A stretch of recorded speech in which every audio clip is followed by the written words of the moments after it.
ଯାଜପୁର ଜିଲ୍ଲା ବ୍ୟାସନଗର ପୌରପାଳିକାର ଅଧ୍ୟକ୍ଷା ସଂଗୀତା ପିଙ୍ଗୁଆଙ୍କ ବିରୁଦ୍ଧରେ ଅନାସ୍ଥା ପ୍ରସ୍ତାବ ଆଣିବା ପାଇଁ ବ୍ୟାସନଗର ପୌରପାଳିକାର 20 ଜଣ ବିଜେଡି କାଉନସିଲର ଗୁରୁବାର ଅପରାହ୍ନରେ ଯାଜପୁର ଜିଲ୍ଲାପାଳଙ୍କଠାରେ ଲିଖିତ ଅଭିଯୋଗ କରିଛନ୍ତି। ସମୁଦାୟ ବ୍ୟାସନଗର ପୌରପାଳିକାର 26 ଜଣ କାଉନସିଲର ଅଛନ୍ତି।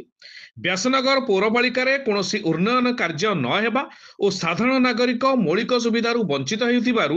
ଅଧ୍ୟକ୍ଷାଙ୍କ ବିରୁଦ୍ଧରେ ଅନାସ୍ଥା ପ୍ରସ୍ତାବ ଆଗତ କରାଯାଇଛି ବୋଲି କାଉନସିଲର ଅଭିଯୋଗ କରିଛନ୍ତି। 20 ଜଣ କାଉନସିଲର ଯାଜପୁରର ଅଧିଷ୍ଠାତ୍ରୀ ଦେବୀ ମା ବିରଜାଙ୍କ ନିକଟରେ ପୂଜାର୍ଚ୍ଚନା କରିସାରି ଜିଲ୍ଲାପାଳଙ୍କ ନିକଟରେ ଅନାସ୍ଥା ପ୍ରସ୍ତାବ ପାଇଁ ଲିଖିତ ଅଭିଯୋଗ କରିଥିଲେ।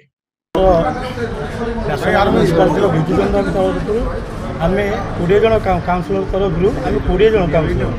आज व्यासनगर पौर परिषदर पौर अध्यक्षा श्रीमती संगीता पिंगुआ विरुद्ध में आम आज जिलापाल महोदया को अनास्था प्रस्ताव दाखल कर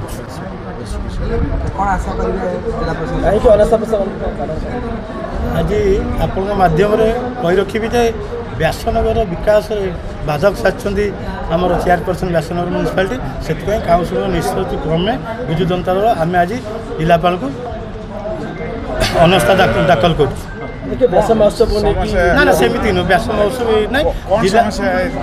समस्या प्रस्ताव प्रस्ताव कार्य देचु जिते बड़े विकासमूलक जो बाधा सृष्टि कर आज विजु जनता दल काउनसिल निष्पत्ति क्रमे आज आम जिलापाल महोदया को अनास्था दाखल कर ओनली विजु जनता दल 20 जन काउनसिलर जिलापाल को अपेक्षा करें निष्पत्ति आम अपेक्षा कर।